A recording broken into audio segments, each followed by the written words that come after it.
Afternoon, America. Brian James Blem here on, and welcome you back to another episode of What the Fuck's Up. Well, I want to talk a little bit today about something that's near and dear to my heart and been in the news a great deal lately. And although in the news, I don't think it's tied closely enough with the United States Department of State and that body that represents America throughout the world, our foreign policy advocate, and the Central Intelligence Agency. These two agencies here, they both use and rely very heavily on USAID. If you don't know what USAID is, it stands for the United States Agency for International Development. It was created in 1961 by President John F. Kennedy.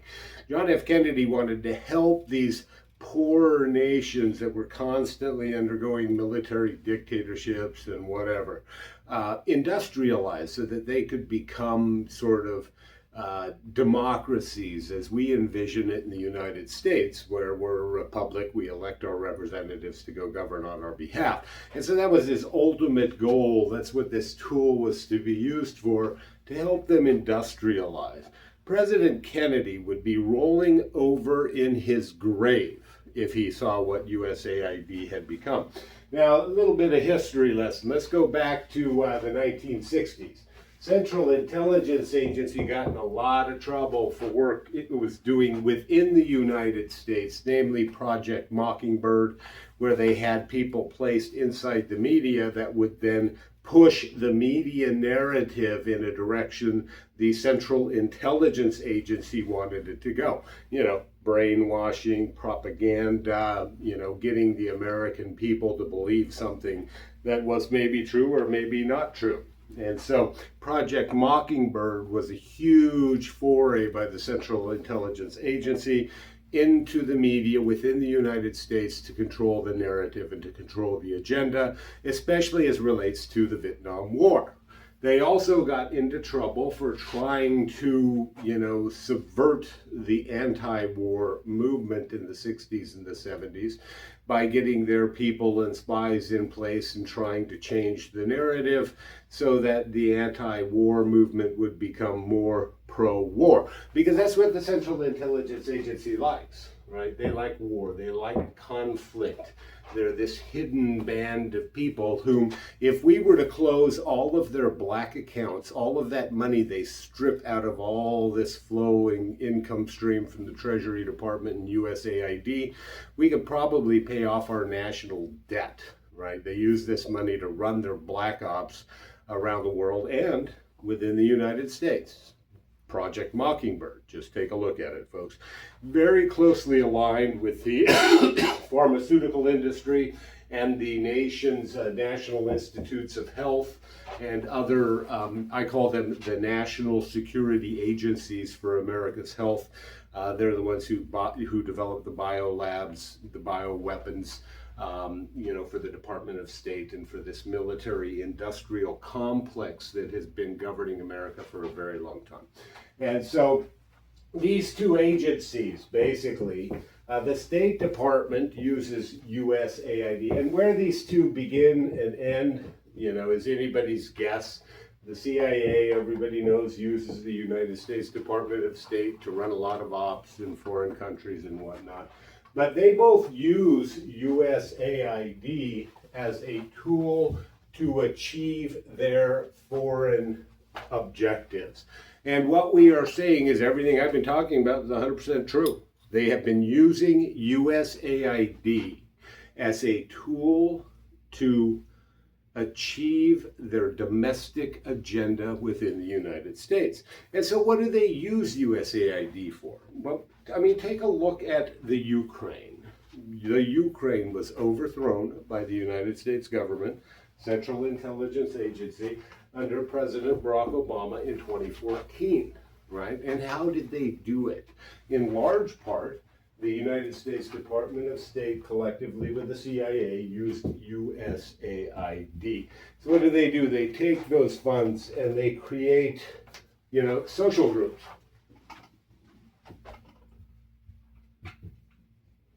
That they can call on to do a couple of things, right? You create different, social groups, and you call them fancy, democratically oriented names like the Democracy Center or the Center for Democracy or something like that. And you give them these fancy names, and then you can call upon these protests to come out on a moment's notice and have these protests. Some of them have a violent bent, right? That you might be able to, very antisocial in that regard. But you can call out to stage violent protests, right, in the streets, burning tires, attacking cops, attacking buildings. And part of their goal is, folks, the communist theorem is that what you want to do is you want to get the police to start attacking the nonviolent protesters. And so that's one reason they induce violent protesters into the system. Because once they start attacking nonviolent protesters, then more and more people become concerned about what their government is actually doing. And so they create these different types of social groups. They completely fund them, right? These groups, many of these groups would never be able to survive without USAID funds. Media. They are huge in media. And this includes, funding organizations like Politico in the United States. Funding media organizations that are going to put out their narrative with respect to propaganda, right? You don't want to fund the other side's, propaganda. So, you only fund those groups who collectively support your issues. And so media. This includes, folks, social media. And so we've all heard of the social media influencer, right? These people that are popular, they have a lot of followers on social media. They help develop, folks. They help create these social media influencers. They help them get as many followings as they've got, and they pay them to push a narrative. They pay them using USAID, US taxpayer dollars, to push their narratives, right? So these become key as they link together. As the social media influencers then are on board, they can help get out these social groups for either their peaceful protests or their violent protests, and they can, make it look like society has become unstable, right? To give the appearance that society is destabilized and that something needs to happen normally vis-a-vis the election of someone new. What do we call this, folks? We call this regime change, right? And so regime change also involves understanding the government you're trying to change its regime. And so all systems, every system has some form of a judicial branch of government. If you are going to engage in successful regime change, you must get control of the judicial branch of government, because that is what will validate or invalidate any regime change that has taken place. So they create organizations that work within the judiciary to push a very specific narrative, right? And these organizations then, they also work within the legal community in these countries, and they create legal groups that can become, for example, because elections are normally the target, specialized election-related non-governmental organizations, non-profits, or whatever the case may be. I don't know, States United Democracy Center comes to mind in the United States. Question is, does States United Democracy Center get any USAID dollars, right? Did Susan Spalding within the United States and the organizations she worked with as they launched their deep dive into America's judiciary, from the U.S. Supreme Court all the way down to judges in the city of Mesa, Arizona.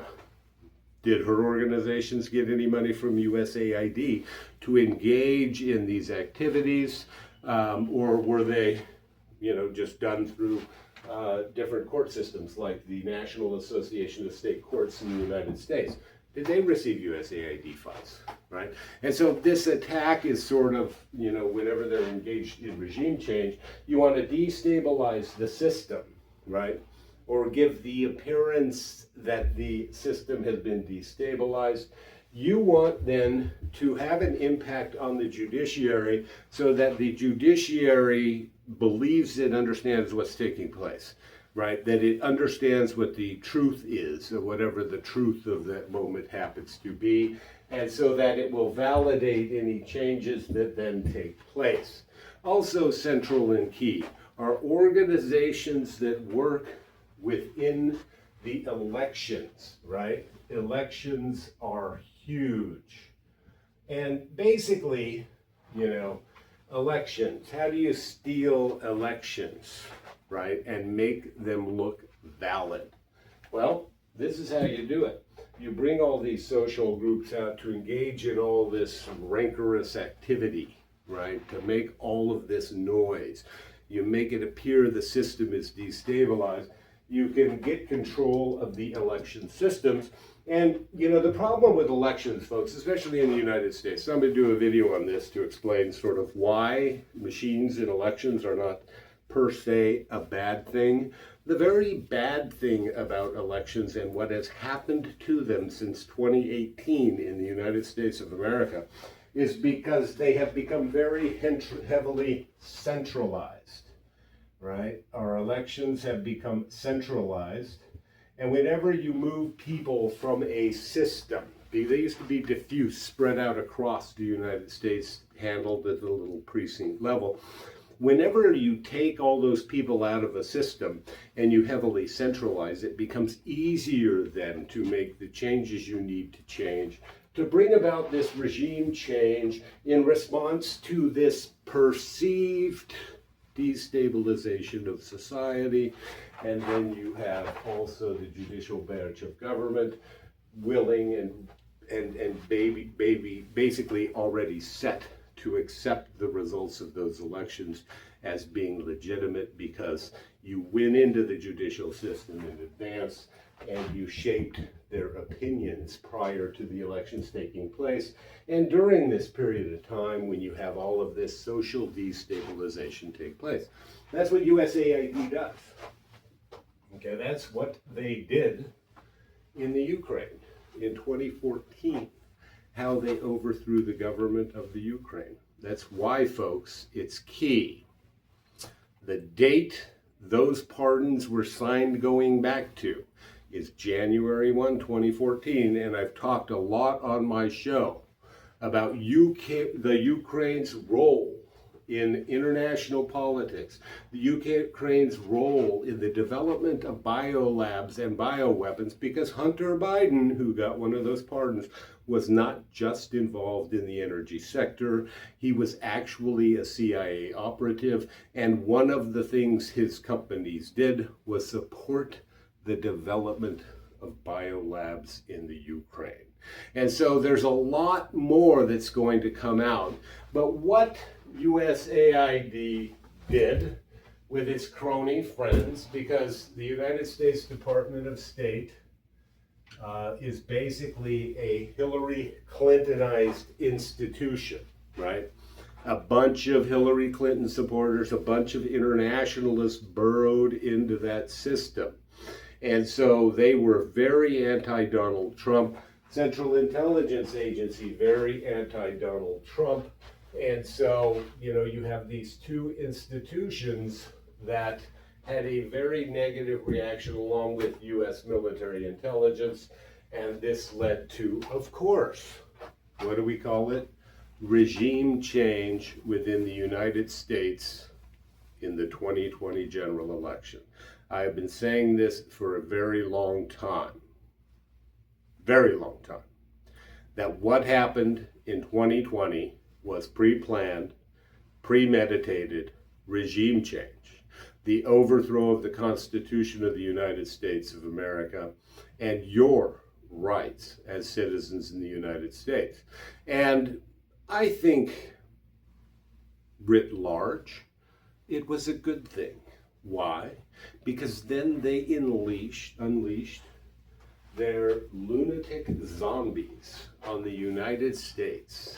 And the United States can see what they've been wanting and what they've been doing as they forcibly mandated all of these policies within the United States that were intended to completely modify the United States. I think had they not gone so extreme and overboard, they might have gotten away with it, but they didn't, and thank God for that.